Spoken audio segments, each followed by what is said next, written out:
The 442nd edition of the MMA Gambling Podcast on the Sports Gambling Podcast Network is brought to you by Underdog Fantasy. Underdog has just added Pick'em Scorchers, where you can win 100 times your entry. Plus, every Sunday, they're giving away $100,000. Use promo code SGPN at Underdog Fantasy for a 100% deposit bonus of up to $500. We're also brought to you by Hall of Fame Bets, the sports betting research platform for parlays, player props, and game lines. Download the Hall of Fame Bets app or visit HOFBets.com and use promo code SGPN to get 50% off your first month and start making smarter bets today. And finally, us, the MMA Gambling Podcast, just launched our own YouTube channel. To celebrate, we're giving away an MMA Gambling Podcast hoodie. Just head on over to sportsgamblingpodcast.com/MMA hoodie for all the details.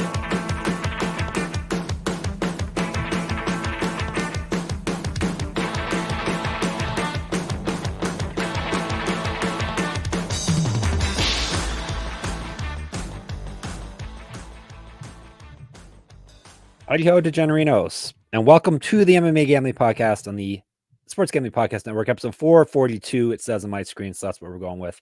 This one's going out to Turnup, our boy Turnup, our friend in the Discord, has reappeared. He legitimately was in the jungle, and he's back in the Discord, back moving lines in the real world. So this goes out to Turnup. I didn't know turnips grew in the jungle, but apparently they do. Turnips are very durable vegetables. Apparently, root fruits.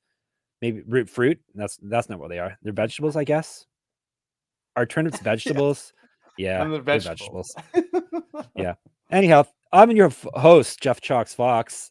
Thanks for coming to the show. I lied last episode saying that we were done with the regional MMA. No, we are not. We got 2 more regional MMA episodes, and then we're back into the UFC swing of things. We're going to do CFFC 127 today, a promotion we haven't covered in a little bit. Obviously, I'm not doing this by myself. Those watching us on our YouTube channel, MMA Gambling Podcast on YouTube, they see I have a dreamy-eyed co-host right beside me who hopefully knows about all these fighters we're going to talk about today. I guarantee he does know about them. It would be the one and only Daniel Gumby-Vreeland. Hello. I knew about a lot of them beforehand. When you asked That's me, what I was going to ask you. Yeah, but when you asked me for the list, I mean, there's training partners of like really high level fighters in main events. We've got, a slew of people who have been on Contender Series. Yep. Yeah, I mean, there were a couple I had to dig a little bit on, but there were quite a few I knew too. Good. That was what I was going to ask. So, we did a whole week full of regional MMA last week. All those fights took place over the weekend. I think you did very well, at least according to the Discord. You were puffing your chest out that you did well. So let's do a little recap and let people know if there's any fights they should go and watch if they missed the stuff that happened this weekend. I mean, pretty much the whole the whole Cage Warriors card was exciting to watch. It was just like banger after banger after banger on that fight card. And in that one, which was the third of the 3 that we did, one fight got canceled. I believe that one got canceled due to, was it a weight miss or an illness? There was a couple that dropped off. So we originally broke down 5 for that card. One got knocked off due to some illness or some weight issues. And that one was weight issues. And another one ended in a no contest after 3 straight testicle shots, which you have to appreciate. That's all it takes, eh? 3 straight. 3 of them. Three straight, all within, I think, like 4 minutes of fight time, which is pretty impressive. Perfect. And then for the other 3 fights, clean sweep wins in both the co-main event and the third fight from the top were both underdogs. We had a +120 and a +1, I think 75, if I'm remembering correctly. And then we won on the main event as well, who was like a nice favorite in Gearline, which was -180. And then if you want to go to LFA, LFA was the one that stayed largely intact. All 5 of the fights we broke down happened, and we went 4-1, which was another really good one, including, again, an underdog in the opener, which was Shannon Clark beat Naira Rep. She was betting off at like +100 by fight time, but like -110 when we broke down the fight. Still a slight dog because it was -120 on the other side. And then in the main event, my boy pulled out a knockout at the very last second, quite literally the last second. 459 of the third round. He picked up the TKO to pick up a plus 185 underdog there too. So we hit 2 underdogs on that show, 2 on the one before that. And then in Invicta, we originally broke down 6 fights on that one because that was the whole card. And one of them dropped off. Tina Black did not wind up fighting because her opponent fell ill. And we went 4-1 there too. So, and hit a nice underdog in Amaro who knocked off Hillary Rose.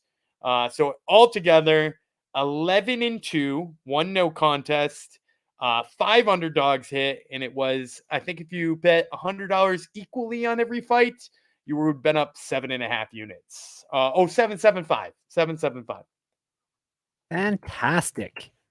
That's what Gumby is here for. That's why he's the Gumby God, the regional MMA Gumby God. It looks like a lot of people in the Discord had a good night with it too, or a good weekend overall. It wasn't just a night; it was a weekend of winning. Yeah, and I think some people were getting a little fancier and playing some props and parlays too. That I mean, I guess if they tailed everything I did and you hit 11 out of 13, I mean, you couldn't have gone too wrong on very many parlays. Especially because one of them, the Adorni losing to Riley Martinez fight, I'm pretty sure I said it was like one of the ones I felt the least confident in. So it makes sense that was one of the ones I missed. Yep, it would make sense. All right, so what are you on the year now? That must have bumped you up quite a bit. That pretty much doubled the profit on the year because I had slipped a little bit in the last couple of months. You know, we started out hot, slipped a little bit in the last couple of months, but we're up about 15 units right now on that's all, regional MMA. We're like 50 fights over 500 and hitting like 60%. No big deal. What other podcast is doing that? Nobody. No one's even covering this stuff. So there you go, people. Come on.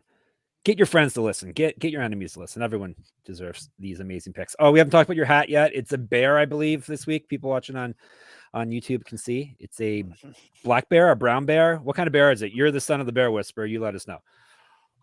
It's a black bear. It's from the I believe it's an independent league now, but they're the West Virginia Black Bears. So you see the bear is actually shaped like the state. I think it's supposed to be shaped a little bit like the state of West Virginia. Yeah, look at that. So cool. I don't know what West Virginia is shaped like, so you could tell me it's shaped like West Virginia, and I would say, yeah, okay, whatever you say. I don't think it's like a good West Virginia. I don't think it's a good West Virginia, but it's like a I think they tried. Yeah, I'm still wearing a Suns hat because they're still winning, even though all their players are hurt. So, or it's great. They're sitting players out to start the season. It's fantastic. I'm glad the NBA is really cracking down on this star sitting out game. So, all right. Enough talk. Tell us about CFFC. We haven't covered it for a while. Why are they in Mississippi? Are they not usually over in your neck of the woods and the East Coast? Yeah, they're usually like Philadelphia. I feel like their home base is like in Philadelphia. I don't know why they decided to go down south for this one. I think all the regional promotions, at least most of the ones we cover, like LFA and Invicta and stuff like that, I think they're all trying to branch out just a little bit, right? We saw Invicta this past weekend in Boston. That's pretty rare. Like they're Kansas City, Denver, and that's pretty much it. And same with LFA. LFA for a long time has been like Texas, New Mexico, maybe a little bit further up in the Midwest, like Minnesota and stuff like that. But like they were in New York not that long ago. And I mean, they've always been, linked with Brazil, and they'll be in Brazil again this weekend, but they've been branching out more too. So I think this is just CFFC seeing if they can spread their wings and make some money elsewhere too. How's the commission in Mississippi? I don't think we've covered anything Mississippi for a while. Are we going to have wonky judge scoring here or what?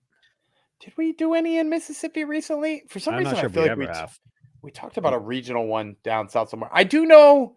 I think Bayou FC sometimes does some fights in Mississippi, which is it sounds made up, but it's the fight organization of. Do you remember Crazy Tim Crater? Of course. From the Ultimate Fighter, the season with Amir Sadala and Matt Brown and Matt Riddle. Crazy Tim Crater came from that season, so they have plenty of regional shows, so I feel like they got the reps in. Okay, there you go. Gumby says judges will be perfect. So his picks will be perfect. The judges will be perfect. And what else is perfect is Underdog Fantasy, because they bring us into your ear holes and your eye holes now. Underdog Fantasy has a way to play alongside your favorite football team all season long.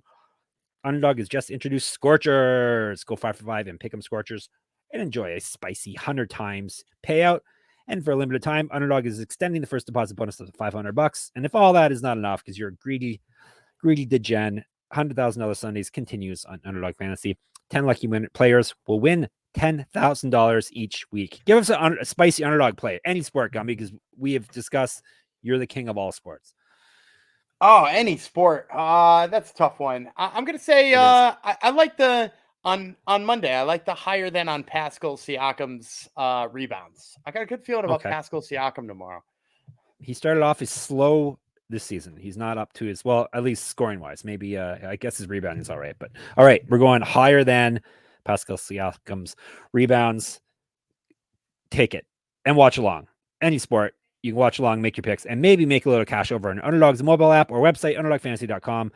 And when you sign up with the promo code SGPN, Underdog will double your first deposit up to $500. This Underdog Fantasy promo code SGPN. And we're brought to you by us, MMA Gambling Podcast. We're having a contest. We were hinting at it for the past few episodes. The MMA Gambling Podcast just launched the YouTube channel. If you're watching, thank you. If you're not, make sure you subscribe. Take a peek at it.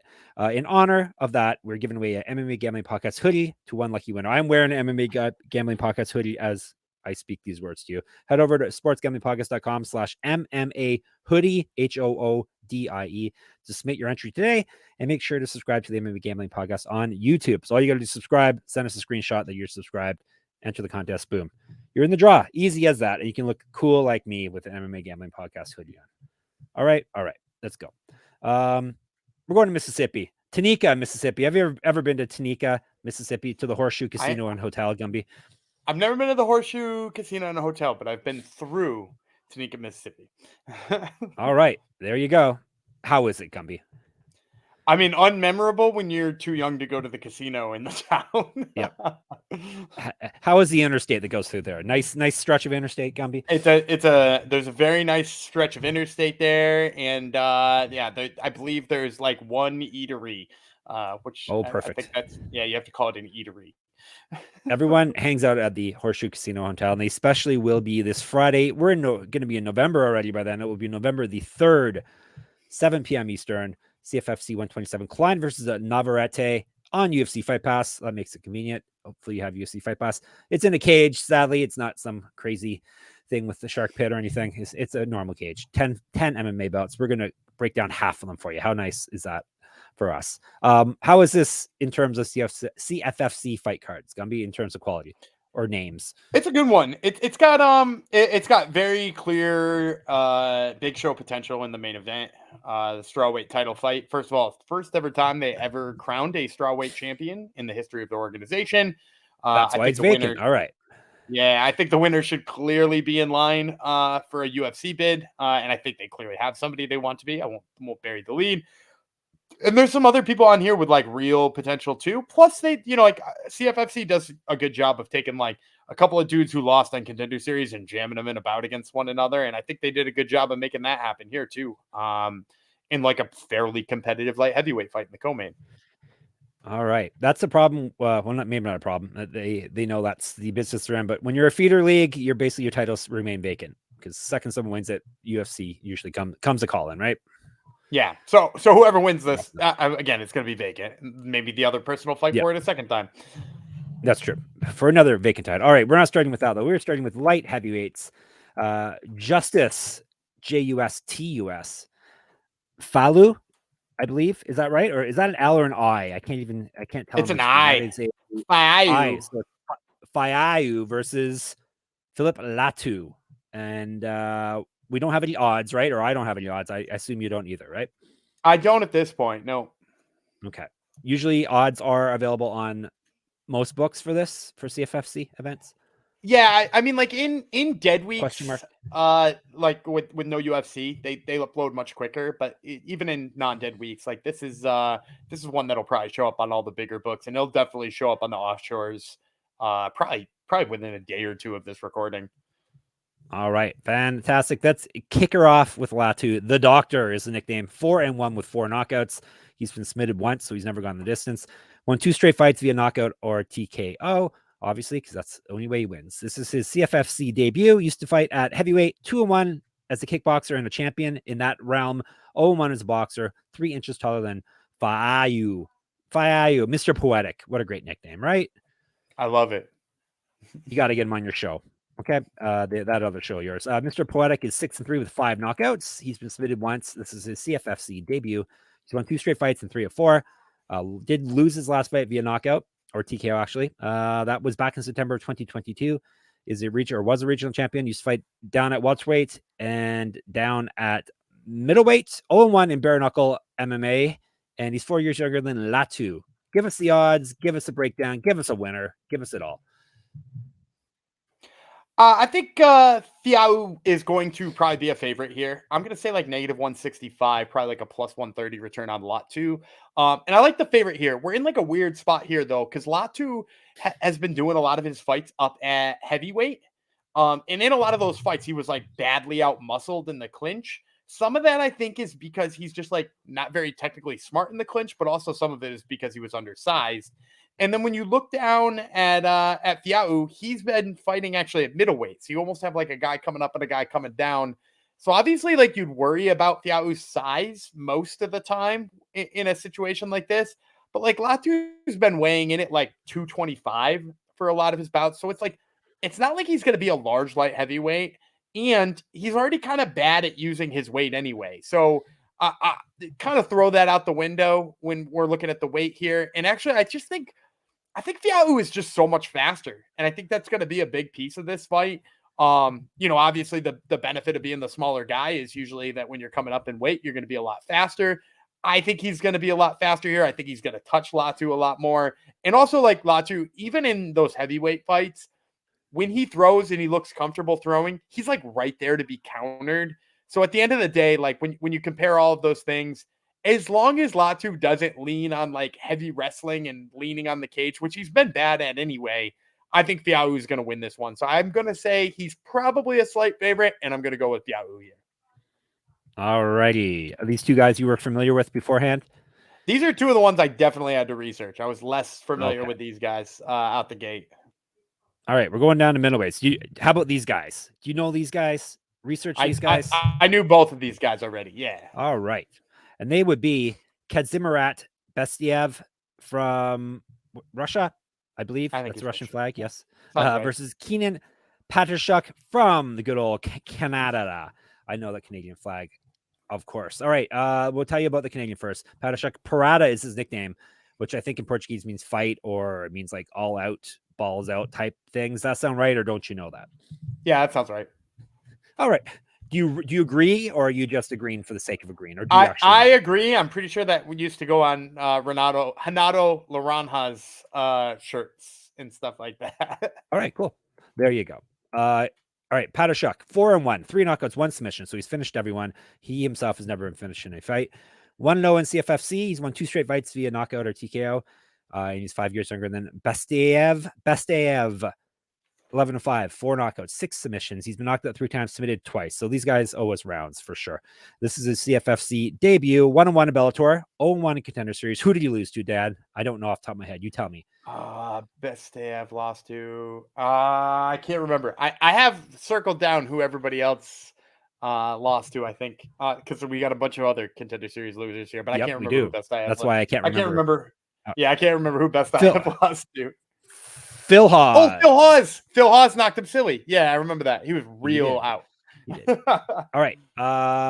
He's got loss over his last 3. He did get TKO'd in his last fight. That was back in October of 2022. Has not won a fight since August of 2021.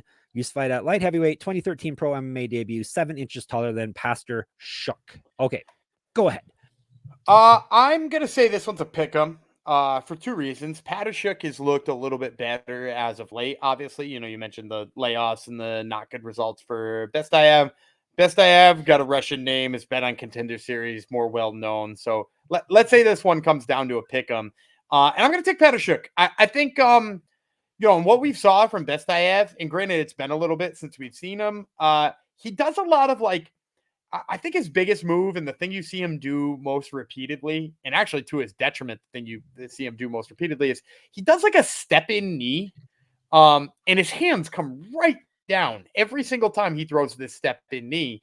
And, I think that's a big problem against Paturshuk, who, this dude throws. Like when this dude is trying to hit somebody, he really hit somebody. He ripped into somebody's legs in his last fight. He's not shy about winding up for a punch. It may not be the most technical thing, but like I think Bestaev, the way he strikes, like almost won't be able to deal with it because he like, he puts himself in a position where he's going to be up on one leg and he's either going to eat like one of the most massive leg kicks you've ever seen, or he's going to eat one to the chin when his hands come down. And when you look at what Paturshuk has had issues with in the past, it's mostly just like people who try to take him down early in fights. And the thing is like Bestaev, despite the last name and the Russian background and stuff like that, doesn't actually have very much grappling. I actually think Paturshuk would probably do better in the grappling than Bestaev if it came to it. So I'm going to go with Paturshuk. I think you should be able to get even money on him, but honestly, I think he's like a parlay piece all the way up into like -200 because I think he's got a huge advantage here. Fantastic. Hopefully we get some nice lines for that once it drops. All right. I know a place that maybe they won't have nice lines, but they have nice info for you to help you get nice lines. That would be Hall of Fame bets. Win bigger by betting smarter this NFL season with Hall of Fame bets, the sports betting analytics platform for parlays, player props, and game lines. Research every NFL, NBA, MLB, and soccer bet with historical stats and data. Enter any parlay ID into Hall of Fame bets revolutionary parlay optimizer tool to get hit rates broken down by leg, as well as an expected probability for the entire parlay. Sort all players by hit rate for any bet to learn which players are hot and which picks have value.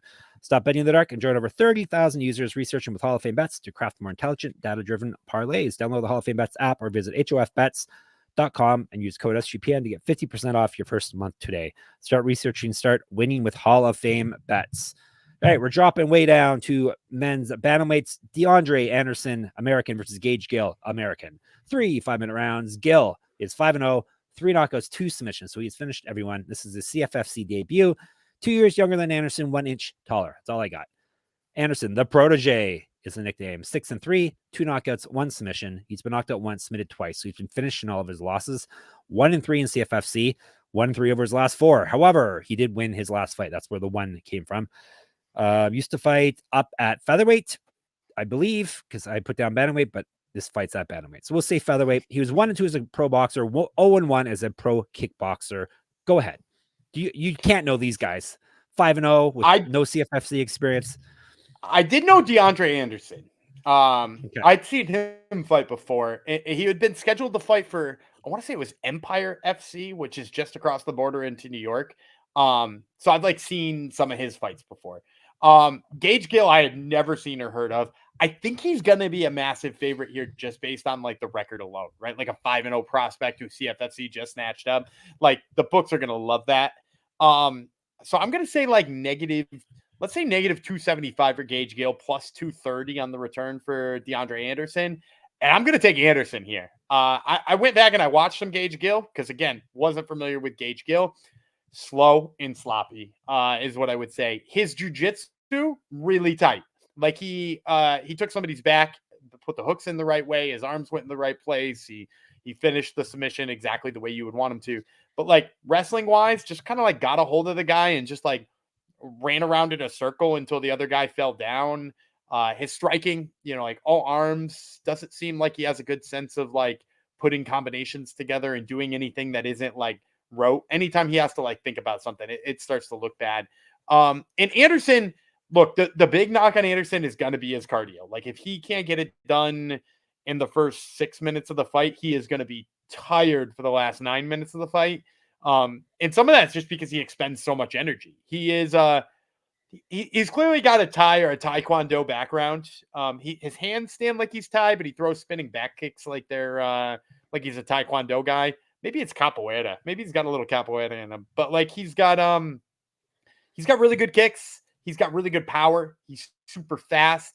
He low-key has got some pretty good wrestling. Somebody caught one of his kicks and he actually countered it and he wound up being the one wrestling. And so I think Gage Gill's sloppy wrestling isn't going to have anything on him. And I think he's going to blow him out of the water on the feet. So if you can get Anderson here to dog it all, I think that's the right play. And I think that's what it's going to be here. So yeah, give me DeAndre Anderson. Any flex money, take him. What if he is a favorite or pick him? As a favorite, first of all, I'd be shocked if he was 6-3 against the 5-0 guy as a favorite. So this is one where I feel like I'm pretty confident in the line.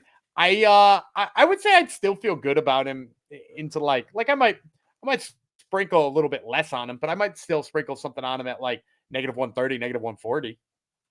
Okay, what was your official prediction for the line?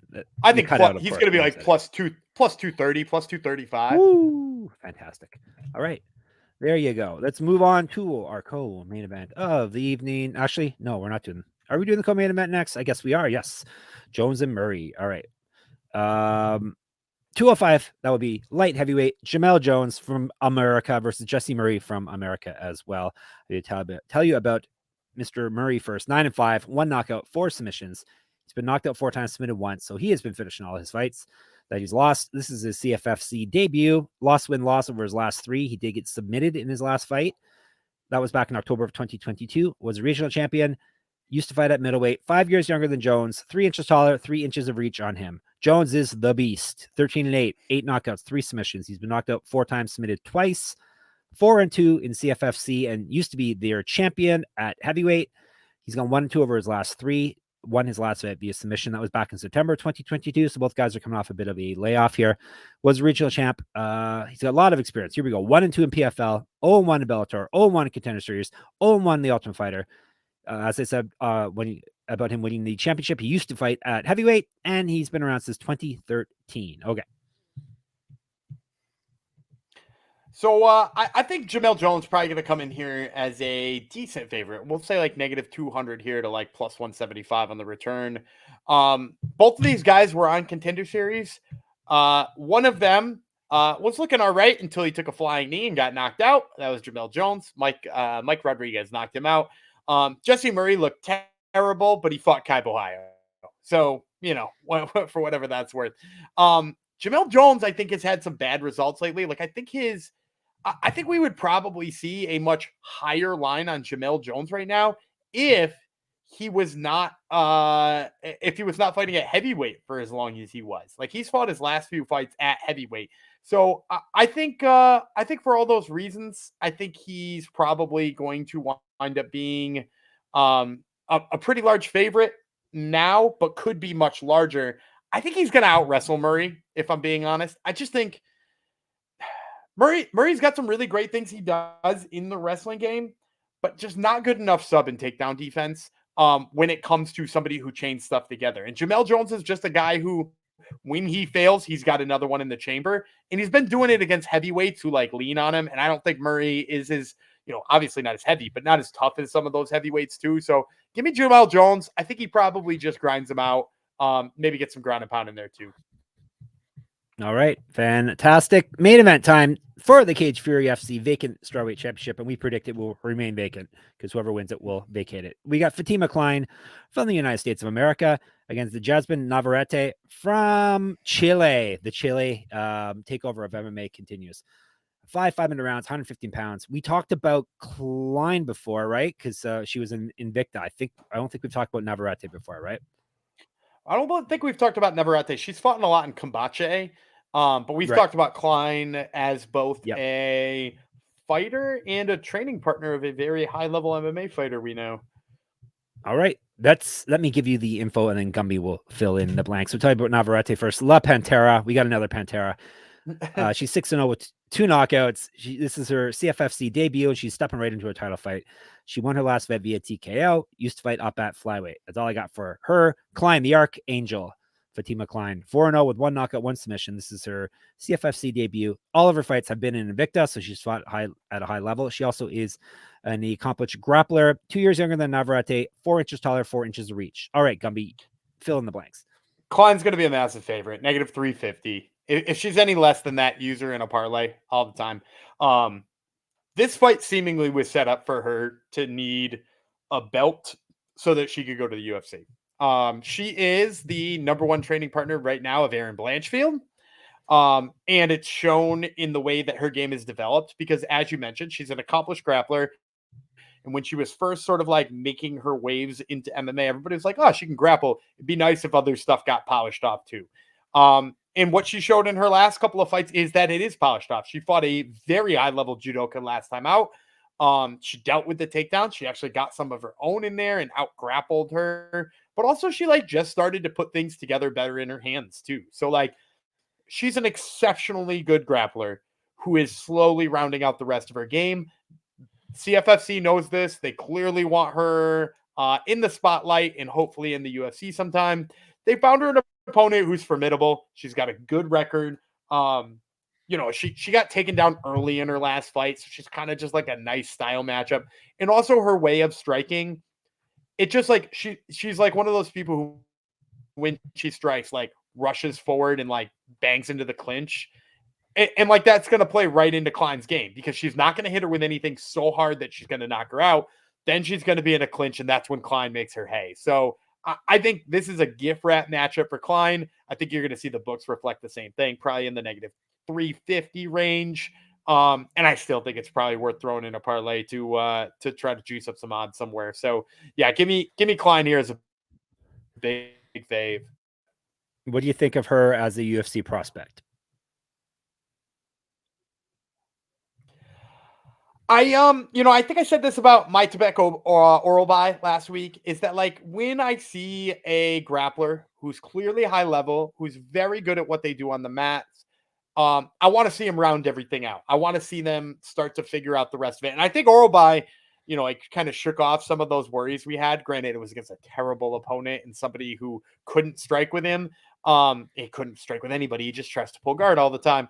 So oral buy has started to like assuage some of those concerns. I think Kline's still got a little bit to go. I'd like to see her striking work on its own. Right now, her striking seems to work mostly just because everybody's so afraid of her grappling that they're like in a stance ready to block a shot or something like that.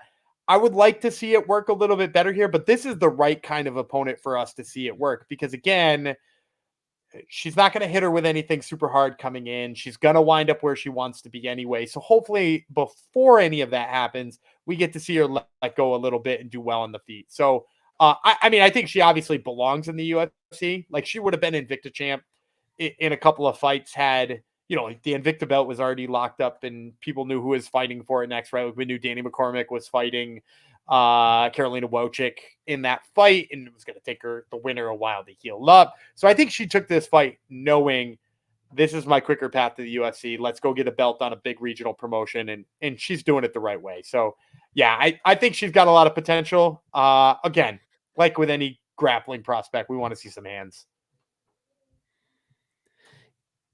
Yep, we want to see her put it all together. So we shall see on Friday night if she's taking steps in that direction. All right, let's recap and get out of here. He's got Kline, he's got Jones, he's got Anderson, he's got Paturshuk, and he's got Faaiu, Mr. Poetic, right? That's correct. All right, coming back tomorrow with one more regional MMA show, and then we're back with the big boys, the UFC. Coming Wednesday and Thursday shows this week. You can talk to us more if you like in the Discord, sportsgamblingpodcast.com/Discord. Twitter, SGPN MMA. Gumby runs that account for us. He is at Gumby Vreeland. I'm at Jeff Fox Writer on there and on Instagram. We do have YouTube, as we said. Enter our contest. Subscribe to our YouTube channel, MMA Gambling Podcast on YouTube. I have a Substack you can subscribe to. Enter my Pick'em UFC Pick'em contests. Get on my writing and podcasts in your ears and eye holes. That would be moneymma.substack.com. And Gumby's other podcasts, the Top Turtle MMA podcast, drops midweek pretty much every week. Are we going to give them a highlight for this coming week? Do we know who's on it? Or are we going to leave that for now? Yeah, I actually got 3 guests this week. I had extra interviews come through and just couldn't say no. I'm talking to Bestaev Bukauskas, who's on an absolute sick run right now. I'm talking to Vince Pichel, who is always very, very entertaining. And I'm talking to Kai Bohayo, who is mentioned earlier on the show and on an incredible run as well. A killer lineup of guests. So make sure you listen to that. And all good things in the sports gambling sphere is at sportsgamblingpodcast.com, and our Patreon. Make sure you get in our Patreon, help us crush corporate gambling. sportsgamblingpodcast.com/Patreon. We shall be back tomorrow with some LFA action for you. It will be me, the Archangel Jeff Fox, and La Pantera Gumby Vreeland will be riding shotgun as per usual. We will see you and you'll hear from us then. Bye.